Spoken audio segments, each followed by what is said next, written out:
Hey everybody, Ryan here coming at you with another episode of Noir Central Station, and today we are talking about the incredible 1944 film Double Indemnity. I love this film. This is actually my favorite noir, and it's one of my favorite films ever.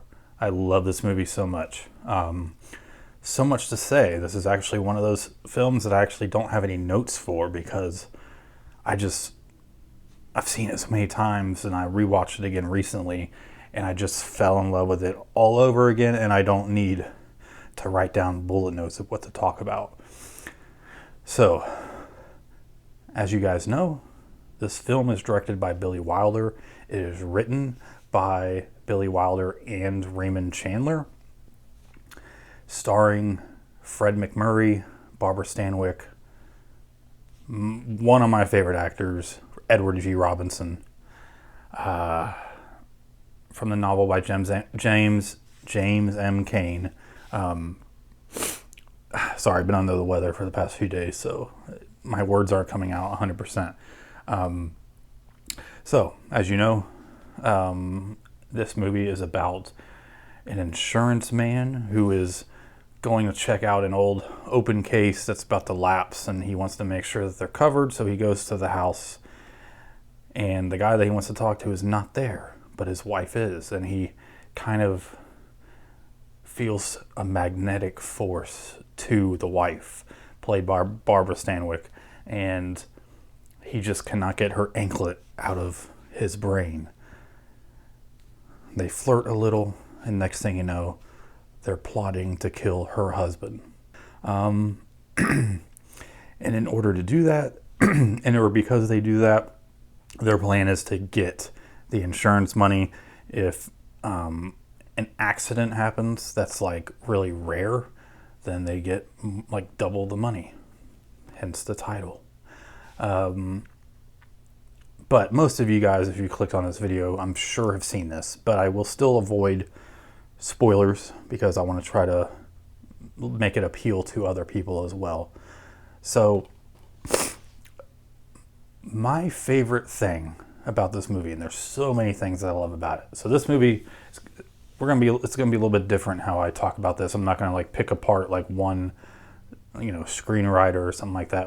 I'm just gonna gush about the movie and why it is my favorite. One is the dialogue. The dialogue. This is the one movie I always come back to. Like, if I hear narration in any movie, if I hear dialogue in any movie, this is the movie I come back to saying this is the perfect screenplay for written dialogue and narration. Every single thing from him at the beginning talking about how he still remembers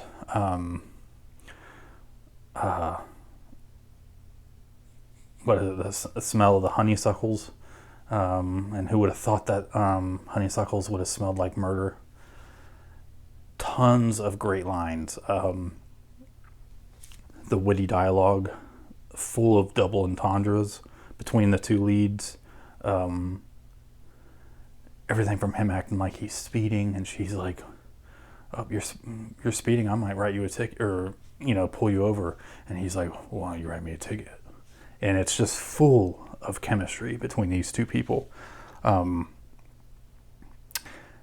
G. Robinson plays the claims manager at the insurance company, and he is the one who they're kind of afraid of getting involved because he always knows when something happens. His little man tells him.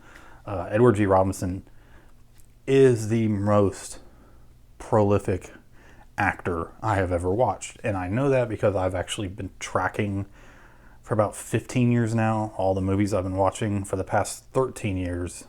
No, not 13 years. 12 years I've been using Letterboxd, and he is the actor I've seen the most films from. I'm pretty sure I've seen 40 something of his movies now. One of my all-time favorite actors. I love him. He has a phenomenal scene where he's explaining to his boss and Fred MacMurray's character about the odds of certain things happening. And it's like 3 pages of dialogue, a monologue that he's just spitting out like this. And it is brilliant. It is one of the best scenes in cinema history. And there's a little history with him and Fred MacMurray's character. Is kind of like a close bond that they have, kind of like a mentee-mentor relationship.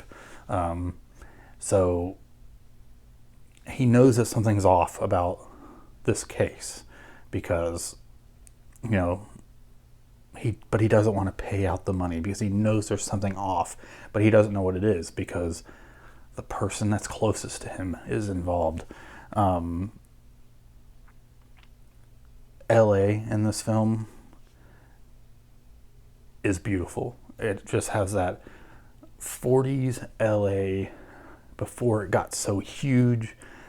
When you look back and you're looking at old pictures of LA, you're like, man, there still has all like, you can see the downtown area, then there's the suburbs, and everything looks all, I don't know, 40s, less polluted. Because it's such a monster. LA is such a monster now. And I feel like whenever you see LA in movies and stuff, it just has like a pollution fog like hanging over it, at least with movies these days. I've never been to LA, so I don't know if that's pretty normal. But it has a very, very, very classic Hollywood LA feel to it because that's the time frame that it is. And it acts as like another character in the movie. Kind of like how a lot of these film noirs, like the city is a character in the movie. Let's fast forward to like Vertigo. San Francisco is a character in that movie. I would even say Taxi Driver, New York is a character in that movie. That's how LA is with this. Just some of the driving scenes and at the train station. It's just a brilliant, brilliant movie. So it is funny that Billy Wilder always like wrote with a partner, and his writing partner that he had, I think Charles Brackett, that he had up until this point, he just wasn't interested. He didn't work on it.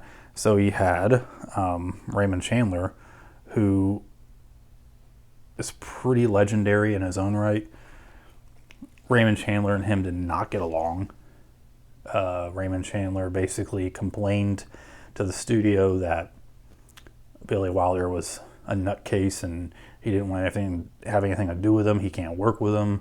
And, both of their stories vary. And Billy Wilder apparently used to get on his nerves a lot and made fun of him a lot. And he would later talk about how Raymond Chandler was like an alcoholic for years, and he was sober. And then during this movie, he's like, I drove him back to drinking. And he kind of meant it in like an asshole kind of way, to where he was, that's what he was going for. But it actually kind of affected him, and he actually, that's why he did The Lost Weekend with Ray Milland pretty soon after this film, which is also about an alcoholic. So they did not get along, but what you see on the screen and what you hear is utter perfection. Fred MacMurray at this point was an actor that was known for like light comedies. So him playing a role like this was like against type. And Billy Wilder was able to get these great performances out of him. This film, where he plays Walter Neff, and then like later in The Apartment, where he plays the sleazeball boss. He just reeks of ego and sliminess. But he's always going to be one of my favorite actors. Barbara Stanwyck, another phenomenal actress up until this point. This was different for her. She was not at all used to playing roles like this. The wig is pretty terrible in this movie. Her blonde wig. They all kind of realized that like a couple months in, but they weren't going to refilm the whole thing. But she's incredible. I would say maybe the best femme fatale in the history of film noir. Everything comes back to this movie. I love it so much. Everything I love about film noir, what I love about film, can be kind of traced back to this movie. This is an incredible movie from start to finish, and I think it is brilliant. So if you have not seen this movie, I highly recommend it, and I'm so glad I was able to talk about it today on Noir Central Station. Thank you guys so much for watching. Sorry that this was more of me gushing over it, but that's what I wanted it to be. So thank you so much, and I'll see you next time.